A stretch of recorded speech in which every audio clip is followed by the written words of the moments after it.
ஏதோ ஒன்று இருக்குது, ஏதோ ஒரு ப்ரெசன்ஸ் இருக்குது அப்படின்னு நான் உணர்ந்தேன்.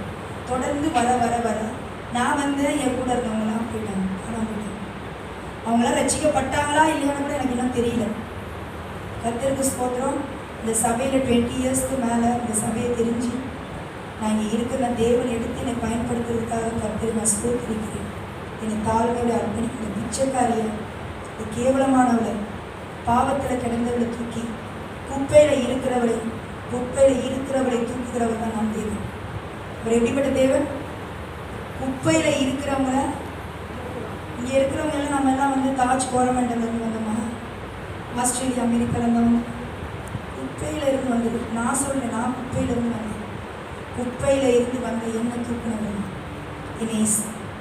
அந்த இயேசுக்காக எவ்வளோ அசிங்கப்பட்டாலும் நான் தாங்குவேன், எவ்வளோ வேதனை வந்தாலும் நான் தாங்குவேன், எவ்வளோ என்னை கேவலப்படுத்தினாலும் நான் தாங்குவேன், எவ்வளோ என்னை எதிர்த்தாலும் நான் தாங்குவேன். எதற்காக? என் இயேசுவுக்காக. குப்பையிலிருந்து தூக்கி என் இயேசுவுக்கு. என்னை எந்த ஆண்கள் எப்படி பேசினாலும் சரி, நீ ஆம்பளை மாதிரி இருக்கிறேன்னு சொன்னாலும் சரி, ஐ டோன்ட் கேர். என்னை எந்த கூட இருக்கிற பெண்கள் எப்படி பேசினாலும் சரி, பெண்ணே பெண்ணுக்கு எதிரி. நல்லா கேட்டுக்கோங்க கேர்ள்ஸ். அதாவது பாய் வந்து ஒரு பொசிஷனுக்கு வர்றது ஈஸி. உங்களுக்கு சொல்கிறேன், நீங்கள் வந்து எந்த ஜென்ரேஷனில் இருக்கீங்க. நான் அதெல்லாம் தாண்டி வந்திருக்கேன். 5 to 6 இயர்ஸ் ஒரு கம்பெனியில் ஒர்க் பண்ணியிருக்கேன், எடிகாம் சொல்யூஷன்ஸ் சொல்லிட்டு. உங்கள் ஸ்கூல்ஸில் பார்த்தா ஸ்மார்ட் கிளாஸ் இருக்கும் தெரியுமா? எடிகாம் ஸ்மார்ட் கிளாஸ் இருக்கா? அந்த கம்பெனியில் தான் நான் கோஆர்டினேட்டராக ஒர்க் பண்ணேன். கிட்டத்தட்ட 5 to 6 இயர்ஸ் இருக்கும். டீச்சர்ஸ்க்கே ட்ரைனிங் பண்ணுவேன். உங்கள் ஸ்கூலில் டீச்சர்ஸ் இருக்காங்கல்ல, எப்படி சாஃப்ட்வேரில் வந்து டீச் பண்ணணும் அப்படின்ற டீச்சர்ஸ்க்கு ட்ரெயின் பண்ணும். பிரின்சிபல், வைஸ் பிரின்சிபல், கரஸ்பாண்டன்ட் கூட என்னுடைய ட்ரைனிங் வந்து உட்காந்துருப்பாரு. அவங்க எல்லாருக்கும் நான் ட்ரெயின் பண்ணணும். ஸ்கூலில் வந்து கோஆர்டினேட்டராக நான் இருக்கணும், கைட் பண்ணணும். சர்வர், அந்த சிஸ்டம் கண்ட்ரோல், உங்களுக்கு சர்வர் ரூம் இருக்குல்ல, அதுக்கு பேர் நாலேஜ் சென்டர் அப்படின்னு இல்லையா? நாலேஜ் சென்டர், அதுக்குள்ளே நான் தான் பொறுப்பு. அவ்வளோ பெரிய சார், கிட்டத்தட்ட அது வந்து 50 lakh 60 lakh பொருள் என் பொறுப்பில் ஒப்படைப்பாங்க. 60 லட்சம் 70 லட்சம் 1 கோடிலாம் இருக்குது. சில ஸ்கூல்ஸ்லாம் பார்த்தீங்கன்னா ஒரு கிளாஸுக்கு அந்த ஸ்மார்ட் கிளாஸ் இருக்கும். ஒரு சில கிளாஸில் பார்த்தீங்கன்னா ஒரு ரோவில் ஒரு 2 கிளாஸ் தான் இருக்கும்.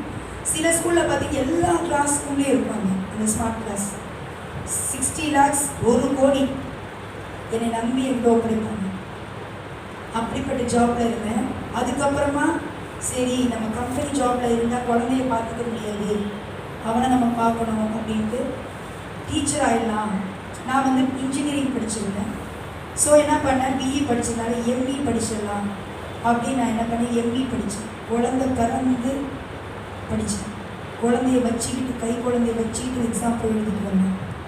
இதெல்லாம் உங்களுக்கு ஏன் நான் சொல்கிறேன்னா, எப்படி நம்ம வாழ்க்கை நான் சாதாரணமாக வாழ்ந்துருக்கிறேன். என்னுடைய கஷ்டங்கள், இன்னும் சொல்லப்போனால் நல்லா தாய் தகப்பனோட எல்லாம் நல்ல அரவணைப்போடு வாழ்ந்துருக்கீங்க. நான் அந்த அன்பை கூட இழந்து வாழ்ந்துருக்கேன். என்னுடைய பேக்ரவுண்ட் மோஸ்ட்லி யாருக்கும் எனக்கு தெரியாது. ஏன்னா அவங்கவுங்க வழி அவங்கவுங்களுக்கு தான் தெரியும். ஒரு தாயோடைய சரியான அரவணைப்பு இல்லாமல் நான் வாழ்ந்துருக்கேன். ஒரு தகப்பனுடைய முழுமையான அன்பு இல்லாமல் நான் வாழ்ந்துருக்கேன். அப்படிப்பட்ட என்ன தான் தேவன் பிடித்தார். கரங்களை தட்டுங்க. நீங்கள் உங்கள் ஸ்கூலுக்கு போனால் உங்கள் அம்மா உங்களுக்கு லஞ்ச் கட்டி கொடுப்பாங்க, எனக்கு கட்டி கொடுக்க கிடையாது. சாப்பாடு இல்லாமல் படிச்சிருக்கேன். நடு ராத்திரியில் ஒரு டீ போட்டு கொடுக்க ஆள் இல்லாமல் 12th பாஸ் பண்ணியிருக்கேன். என் புக்ஸ் இப்போ எடுத்து பார்த்தாலே என் கண்ணீர் ட்ராப்ஸ் வரும். அப்படி அழுது கஷ்டப்பட்டு முன்னேறினவங்க. இன்றைக்கி 4 பேருக்கு எனக்கு தெரியும், என்னை பார்த்தா வந்து திமிர் பிடிச்சவா அப்படின்ற மாதிரி சொல்லுவாங்க. ஆனால் என்னுடைய ரியல் கேரக்டர் என் ஏசப்பாவுக்கு மட்டும்தான் தெரியும். என் ஏசப்பாவுக்கு மட்டும்தான் நான் எப்படிப்பட்டவன் தெரியும். புரியுதுங்களா? என்னுடைய தாய் தகப்பனுடைய அரவணைப்பு இல்லாமலே, அதாவது ஒரு குழந்தைய வந்து என்ன சொல்கிறது, ஒரு தாய் தான் வந்து என்ன செய்வாங்க, அந்த அரவணைப்பு எனக்கு கிடையாது. பிரிஞ்சு வாங்க, அந்த வழி எனக்கு தான் தெரியும். ஆனால் உங்களுக்கெல்லாம் ஃப்ரெண்ட்ஸ் நல்ல தாய் தகப்பன் இருக்காங்க.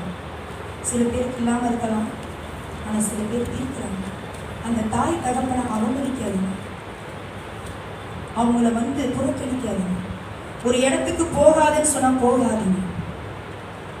அது ரொம்ப முக்கியம். ஏன்னா அந்த வழி எனக்கு தெரியும். ஒரு முழுமையான தகப்பனுடைய அன்பு இல்லாமல் ஒரு சரியான தாயோட அரவணைப்பு இல்லாம வாழ்ந்தா எவ்வளோ கஷ்டங்கள் வரும்.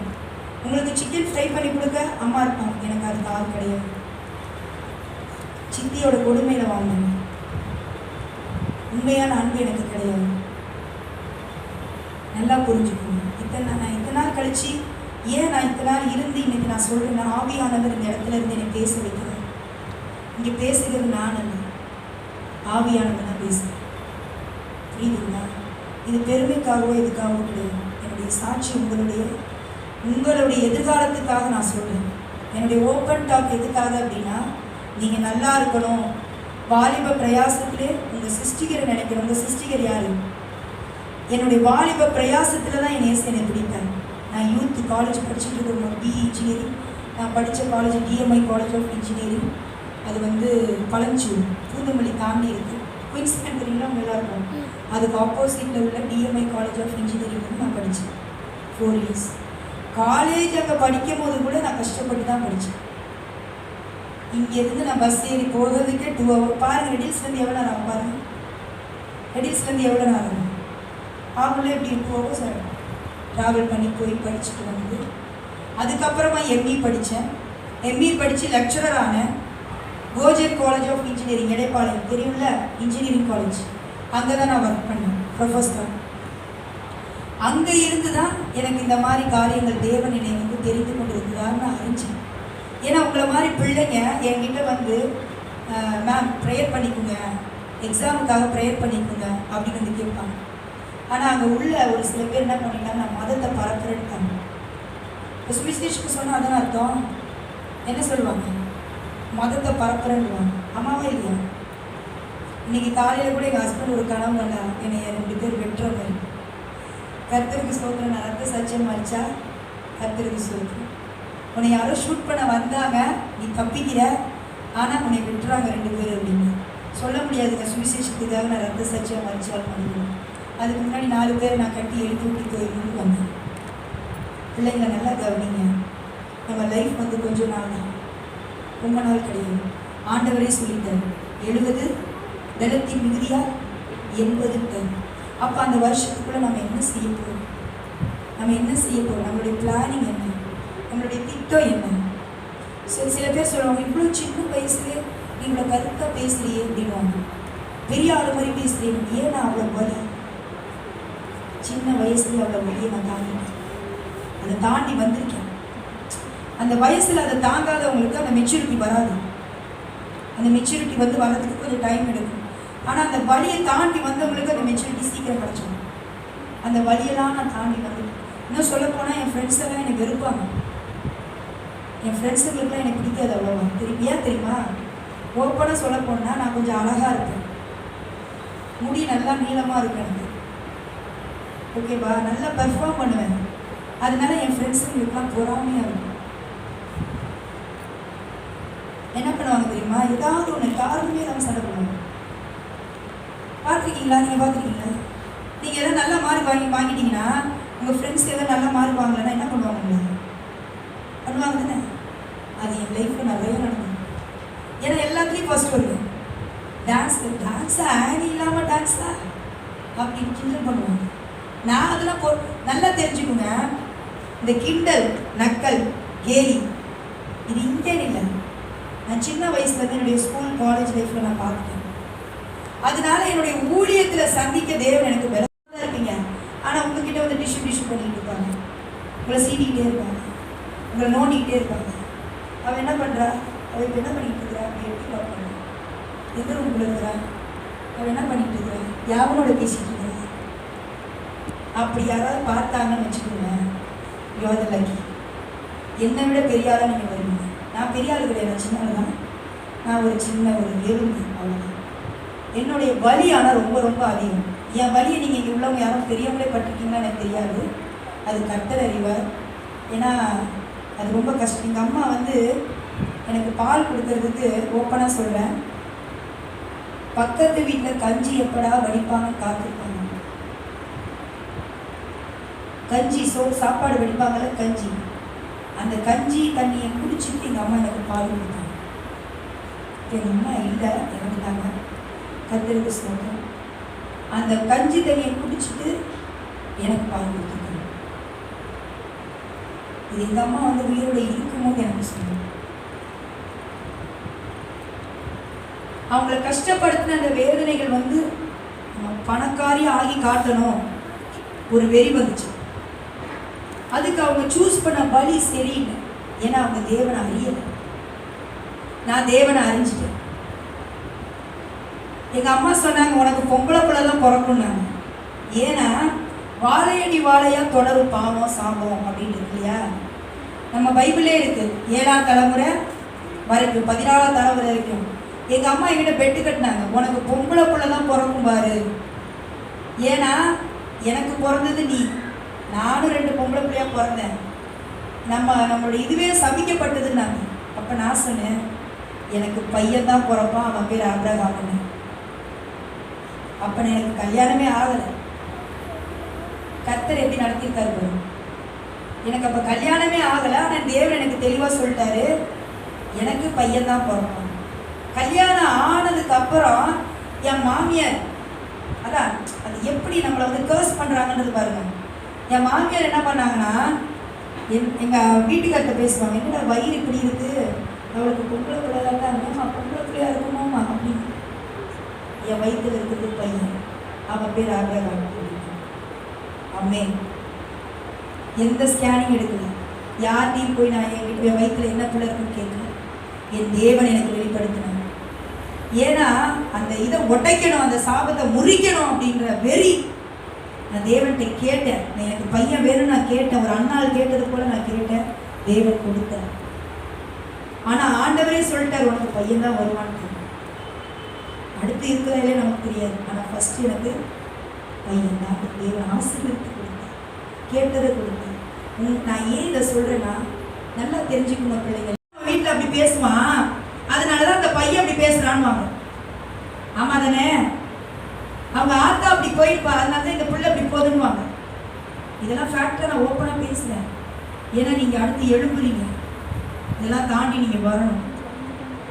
அது நீங்க அந்த வழியெல்லாம் நான் தாங்கினவர், அதெல்லாம் தாண்டி வந்து இங்க நிக்கிறேன். அந்த தைரியத்தை எனக்கு தேவன் தான் கொடுத்தார், நேசு தான் கொடுத்தார்.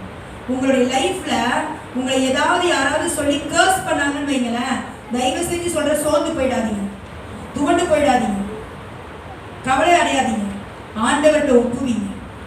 ஏசப்பா என்னை இப்படி சொல்றாங்கன்னு முழங்கால் படியிட்டு கண்ணீரோட ஆண்டவர்கிட்ட போய் சொன்னீங்கன்னா தேவன் அவர்களை சந்திப்பார். நான் உனக்காக யுத்தம் செய்வேன், நீ சும்மா இருப்பாய். நான் இந்த வசனத்தை வச்சுதான் அடிக்கடி ஜெபம் பண்ணுவேன். ஆண்டவரே என்னை இப்படி பேசுறாங்க, என்னை இப்படி கஷ்டப்படுத்துறாங்க, என்னை காயப்படுத்துறாங்க, என்னை வேதனைப்படுத்துறாங்க. நீங்க அழைக்கப்பட்டுதான் நான் ஊழியத்துக்கு வந்தேன். எனக்கு இவ்வளவு போராட்டம் ஆண்டவரே, நீங்க யுத்தம் பண்ணுங்க அப்படின்னு நான் ஜெபம் பண்ணுவேன். கொஞ்ச நாள்ல அது அப்படியே அடங்கிடும். தேவன் யுத்தம் பண்ணுங்க. நல்லா கேளுங்க பிள்ளைங்க, உங்களுக்கும் உங்களுடைய லைஃப்ல நிறைய போராட்டங்கள் வரும். உங்களுக்கு என்ன போராட்டம் வருது நான் சொல்லிட்டேன். மோஸ்ட்லி சொல்ல போனா இந்த இச்சை தான். 99.9% இந்த இச்சை தான். மொபைல் இச்சை, டிவி இச்சை, சினிமா இச்சை, அழகு இச்சை. அழகை பற்றி அந்த ஒரு 5 minutes ஒரு வீடியோ நான் போட போகிறேன். அந்த 5 minutes அந்த வீடியோ நீங்கள் பாருங்கள். பார்த்த உடனே அதுக்கப்புறமா சிஸ்டர் வந்து ஜாயின் பண்ணுவாங்க. பிரீதா சிஸ்டரும் ஜெனி சிஸ்டரும் ஜாயின் பண்ணுவாங்க. அதுக்கப்புறம் நம்ம நெக்ஸ்ட் செஷன் போயிடலாம். போயிட்டு லாஸ்ட்டாக அவங்க எல்லாருக்கும் ஒரு கேம். டைம் போகிறதே தெரிலல, டைம் போகிறதே தெரில. அதுக்குள்ளே பாருங்கள் டைம் ஆயிடுச்சு. சரி, இப்போ சின்னதாக அந்த ஷார்ட் வீடியோ நான் உங்களுக்கு போடுறேன். அது வந்து அந்த வீடியோ எதை பற்றினா அழகு. இந்த அழகு அழகுன்றாங்கல்ல, அந்த அழகை பற்றி. அதாவது நம்ம ஒழுங்கா இருந்தா நமக்கு எல்லாம் ஒழுங்கா இருக்கும். நம்ம ஒழுக்க கேடா இருந்தோம்னா எல்லாம் தாழ்மை. ரைட்டு. சில காரியங்கள் மட்டும் நான் உங்களுக்கு இந்த ஃபிலிம்ல சொல்றேன்.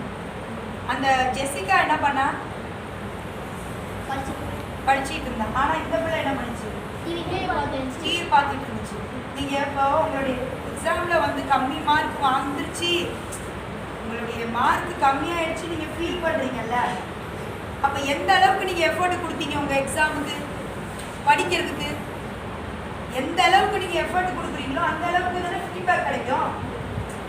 நம்ம எந்த அளவு ஓடுறோமோ அந்த அளவுக்கு நம்ம ஃபர்ஸ்ட் போய் ரீச் ஆக முடியும் இல்லையா? அப்ப எந்த அளவுக்கு நீங்க எஃபோர்ட் போட்டாலும் கிடைக்கும், கிடைக்காம போகாது. அந்த பிள்ளை நல்லா உட்காந்து என்ன பண்ணுச்சு, ஸ்பீச்சுக்கு ப்ரிப்பேர் பண்ணுச்சு. ஆனா இந்த பிள்ளை உட்காந்து என்ன பண்ணுச்சு, டிவி பார்த்துட்டு எக்ஸைட்டை கேட்டுக்கிட்டு பெருமை. இன்னொன்று, நம்ம என்ன வேணா பண்ணிடலாம், நம்மளால முடிஞ்சிடும், அது மட்டும் நம்ம என்றைக்குமே இருக்கவே கூடாது. சரிங்களா? ஓகேவா? ஜபம் 2 பேர், பிரீதா சிஸ்டர், ஜெனி சிஸ்டர் ஜபம் பண்ணுவாங்க. முழங்கால் படியிடுங்க. முழங்கால் படியிட்டு ஜபம் பண்ணுவோம். கண்களை மூடி